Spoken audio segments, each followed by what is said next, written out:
Once upon a time, in a small village, there lived a boy named Ali. Ali was a curious and adventurous soul. One day he decided to venture into the forest beyond their village.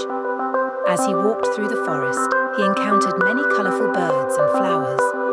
However, as he delved deeper, he noticed the forest taking on a dark